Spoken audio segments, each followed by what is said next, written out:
A kú déédé àsìkò yìí, kókó inú ìwé ìròyìn la mú wá fún yín láti inú àwọn ìwé ìròyìn ilẹ̀ Nàìjíríà. Orúkọ tèmi ni Ọmágbémisọ́lá Ọmọlọ́rọ̀mádé. Ìfẹ̀hónúhàn Fearless in October àná ni kò ṣe àkọọ́lẹ̀ ọ̀pọ̀ èrò ní agbègbè ilé ìjọba ìlú Àbújá pẹ̀lú àwọn ìpínlẹ̀ mìíràn látàrí bí àwọn agbófinró ṣe dúró wámúwámú tìkàtẹ̀gbin.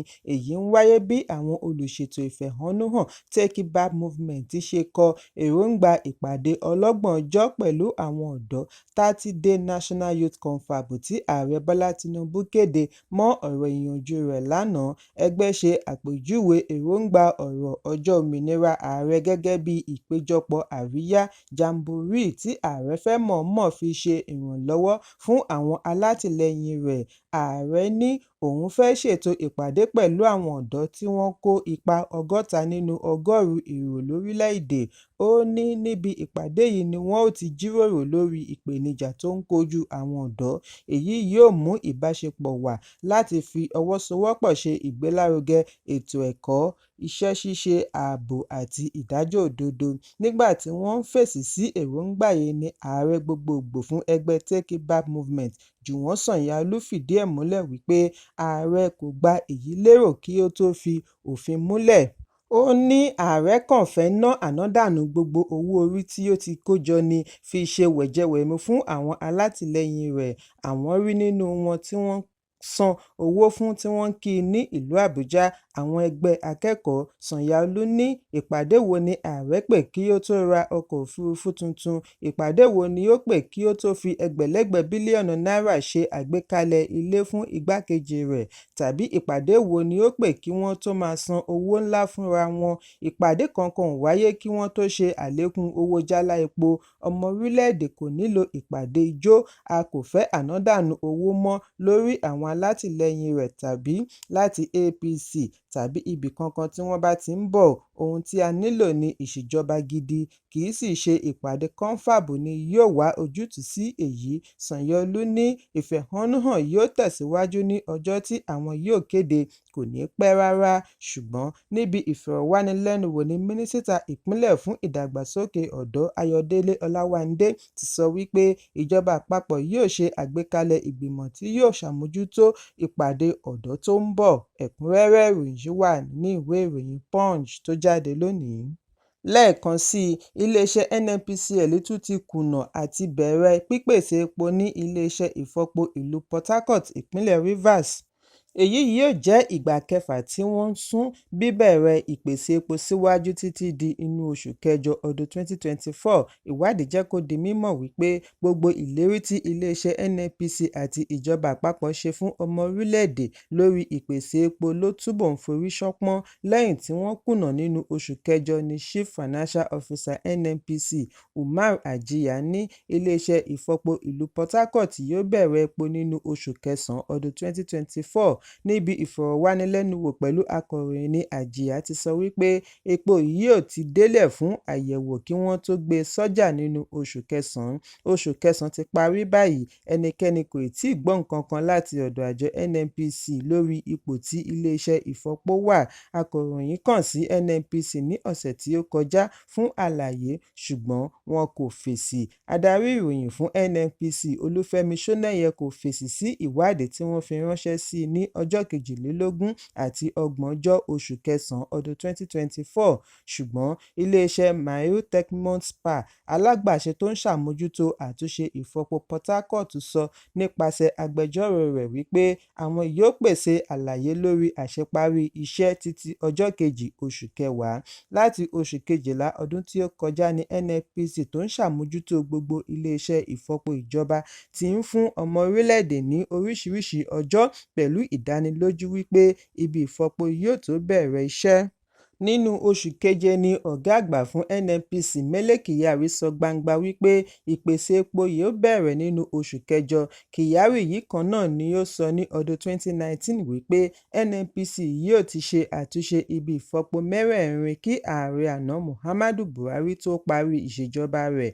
Níwájú ilé ìgbìmọ̀ nínú oṣù keje ni Kyari ti halẹ̀ gàràgà wípé kí ọdún tó parí orílẹ̀-èdè yóò jẹ́ gbòógì tí yóò máa fi epo ránṣẹ́ sókè sókè òkun. Ó ní bíi ti Warri àti Kaduna ò bá tiẹ̀ tí ì ṣetán iṣẹ́, ti Port Harcourt yóò bẹ̀rẹ̀ ìpèsè epo títí ìbẹ̀rẹ̀ oṣù kẹjọ, gbẹ̀yìngbẹ́yín oṣù kẹjọ parí gẹ́gẹ́ bí ìgbà kẹfà tí wọ́n ń sún ìpèsè epo síwájú.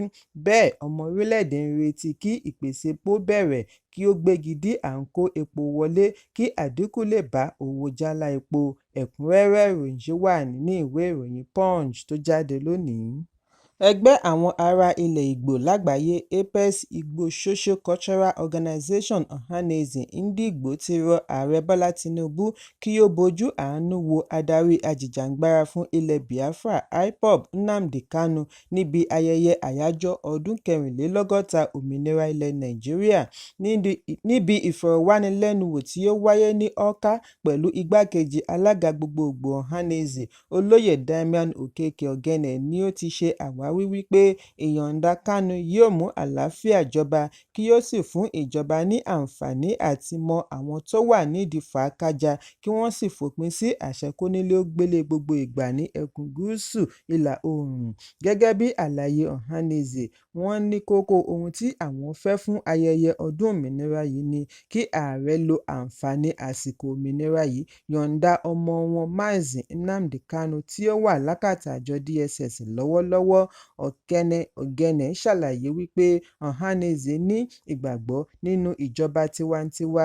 Ìyọ̀ǹda Kanu yóò mú àlàáfíà jọba láàrin ọmọ orílẹ̀-èdè tó ń gbé ní ilẹ̀ Ìgbò. Bákan náà ni wọ́n rọ àwọn gómìnà ẹkùn gúúsù kí wọ́n so okùn ààbò lé daindain láti mú ayé rọrùn fún ará ìlú ní ẹkùn gúúsù.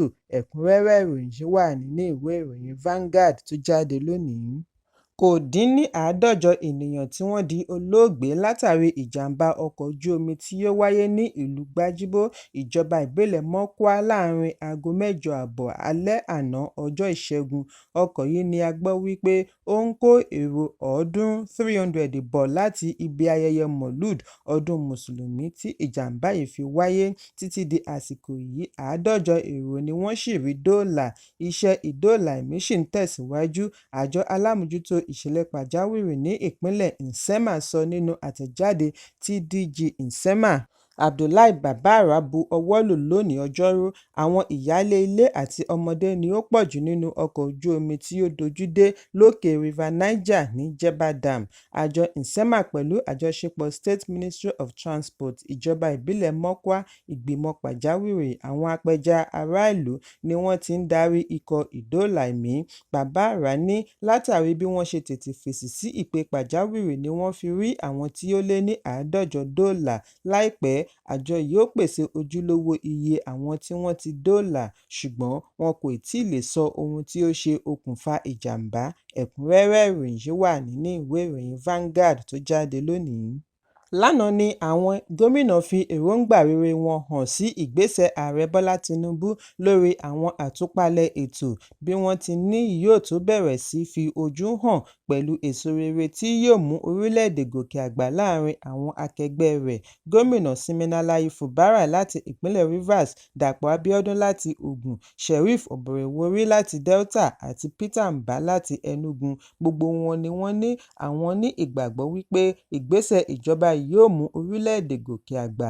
Nínú ọ̀rọ̀ ìyànjú wọn sí ará ìpínlẹ̀ láti fi sààmì ayẹyẹ ọdún 64 òmìnira ilẹ̀ Nàìjíríà ni àwọn gómìnà wọ̀nyí ti gbà wípé lótìítọ́ ni ayé ń nira lọ́wọ́lọ́wọ́ lórílẹ̀-èdè, ṣùgbọ́n wọ́n gbà wọ́n ní ìyànjú kí wọ́n má sọ ìrètí nù, ọjọ́ ọ̀la yóò dára. Ní ìpínlẹ̀ Ọ̀yọ́ ni gómìnà Ṣèyí Mákindé ti ṣe àlékún owó ọkọ̀ sí oṣù 6 mìíràn. Lórí ẹ̀rọ amóhùnmáwòrán ìpínlẹ̀ BCOS ni gómìnà ti sọ wípé lẹ́yìn òkùnkùn ìmọ́lẹ̀ á tàn, kí wọ́n sì ní ìgbàgbọ́ wípé ìmọ́lẹ̀ yóò tàn dandan.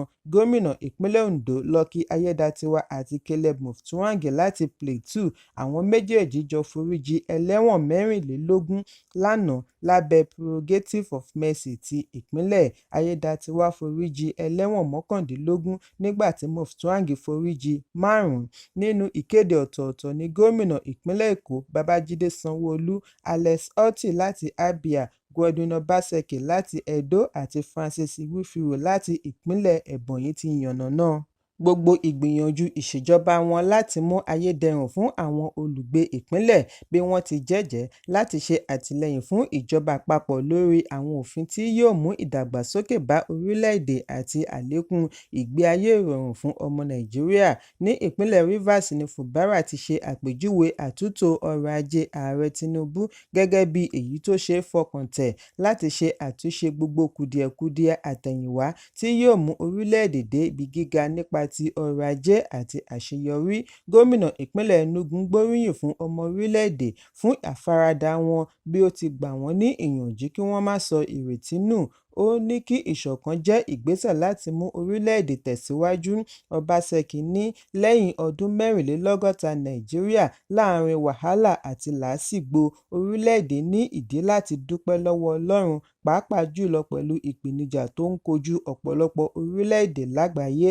Ẹ̀kúnrẹ́rẹ́ ìròyìn ṣì wà nínú ìwé ìròyìn The Nation tó jáde lónìí. Ẹgbẹ́ agbábọ́ọ̀lù Libya National Team ti ń kórajọ lónìí láti bẹ̀rẹ̀ ìgbáradì fún ìdíje African Cup of Nations tí wọ́n fi kojú Nàìjíríà ní ọjọ́ 11 oṣù kẹwàá ọdún 2024 ní Godswill Akpabio International Stadium, Uyo. Gẹ́gẹ́ bí ìròyìn ṣe jábọ̀ láti Libya Al-Ahrar Channel, ikọ̀ wọn ti kọ́kọ́ ní ìgbáradì lábẹ́ ìṣèjọba akọ́nimọ̀ọ́gbá wọn tuntun Nasser Al-Adiri pẹ̀lú igbákejì rẹ̀ Tunisian Hakan Al-Hamani àti Abubakar Harak ní Tripoli.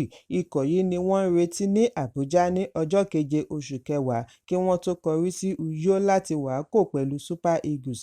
Ṣùgbọ́n akọ́nimọ̀ọ́gbá Nàìjíríà Augustine Eguavoen kò tíì dárúkọ àwọn ikọ̀ rẹ̀ fún ìdíje ọjọ́ 15 oṣù kẹwàá ní Matthias of February Stadium ní Benghazi. Ẹ̀kúnrẹ́rẹ́ ìròyìn yìí wà nínú ìwé ìròyìn Punch tó jáde lónìí. Kókó inú ìwé ìròyìn tòní kò ní jù báyìí lọ. Ẹ pàdé mi ní ìrọ̀lẹ́ fún àkọ́tún ìròyìn. Kí a tó lọ, ẹ má ṣaláì fi àkíyèsí yín ránṣẹ́ kí ẹ sì bá wa subscribe sójú náà wa lórí YouTube kí kókó inú ìwé ìròyìn lè máa tẹ̀ yín lọ́wọ́ ní kíákíá.